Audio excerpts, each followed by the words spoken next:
இன்றைக்கி நான் மத்தி மீன் குழம்பு வைக்க போகிறேன். வாங்க எப்படி வைக்கலான்னு பார்க்கலாம். தேவையான அளவு மல்லிப்பொடி எடுத்திருக்கேன், காஷ்மீரி மிளகு பொடி எடுத்திருக்கேன், மஞ்சத்தூள் எடுத்திருக்கேன். இதில் வந்து பார்த்திங்கன்னா சின்ன வெங்காயம் எடுத்திருக்கேன். சின்ன வெங்காயம் தான் மீனுக்கு நல்லாயிருக்கும், மத்தி மீன் குழம்புக்கு. அதனால சின்ன வெங்காயம் எடுத்திருக்கேன். கருவேப்பிலை தேவையான அளவு எடுத்துக்கலாம். தக்காளி பெருசு 2, கீரி வச்ச பச்சை மிளகா 2. ஃப்ரெண்ட்ஸ், இப்போ வந்துட்டு நம்ம குழம்பு வைக்கலாம். கடாய் வந்து அடுப்பில் வச்சாச்சு. வீடியோ நான் தான் எடுக்கிறேன், ஏதாவது கொஞ்சம் கிளியர் இல்லைன்னா அட்ஜஸ்ட் பண்ணிக்கோங்க. கடாய் காயட்டும். இப்போ வந்து கடாய் காஞ்சிருச்சு. மத்தி மீன் குழம்புக்கு வந்து பார்த்திங்கன்னா நம்ம கோகனட் ஆயில் ஊற்றினா நல்லாயிருக்கும். ஸோ நான் வந்து கோகனட் ஆயில் ஊற்றிக்கிறேன். உங்களுக்கு தேவையான அளவு ஊற்றிக்கோங்க. ஊற்றிட்டேன். நல்லா காயட்டும். அடுப்பு ஸ்லிம்மில் வச்சுக்கோங்க, ஏன்னா சீக்கிரமாக கருகிடும். அதனால தான். தேவையான அளவு நான் வந்து சின்ன வெங்காயம் போட்டுக்கிறேன்.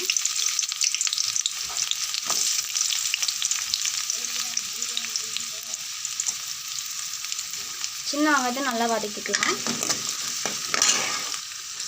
இப்போ வந்து சின்ன வெங்காயம் வந்து கொஞ்சம் பொன்னிறமாக வர வரைக்கும் வதக்கிக்கோங்க. இப்போ வந்து வெங்காயம் லைட்டாக வதங்கிடுச்சு. இப்போ நம்ம எடுத்து வச்ச மசாலா எல்லாம் கொட்டிக்கலாம்.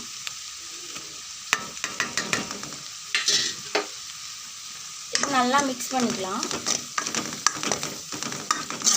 அடுப்பை வந்து சிம்மில் வச்சுக்கோங்க, இல்லைன்னா வந்து கரிஞ்சிரும் மசாலா. அப்போ உங்களுக்கு டேஸ்ட்டே நல்லா இருக்காது.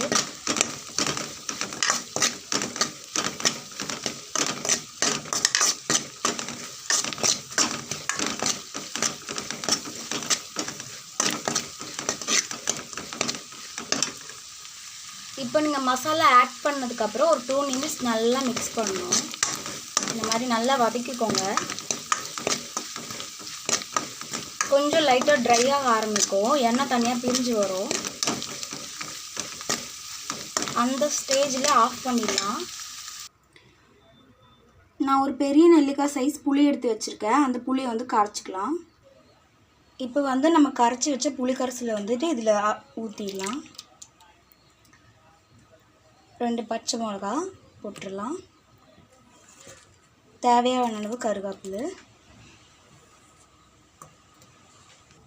நீங்கள் எடுத்து வச்ச தக்காளியும் அதில் ஆட் பண்ணிடுங்க. எனக்கு வந்து வீடியோ எடுக்க ஆள் இல்லை, ஸோ அதனால் நான் அப்படியே போட்டுட்டேன். தக்காளியை ஆட் பண்ணிடுங்க. இப்போ தேவையான அளவு வந்து நம்ம தண்ணி ஊற்றிக்கலாம். உங்களுக்கு நிறையா வேணால் நிறையா ஊற்றிக்கலாம், கொஞ்சமாக வேணால் உங்களுக்கு தெரிஞ்சளவுக்கு ஊற்றிக்கலாம். நான் 1 கிலோ மத்தி மீனுக்கு 1 சொம்பு தண்ணி ஊற்றிருக்கேன். இது வந்து நம்ம நல்லா கரைச்சிக்கலாம். இப்போ நம்ம வந்து இதை நல்லா கரைச்சிக்கலாம். இந்த மாதிரி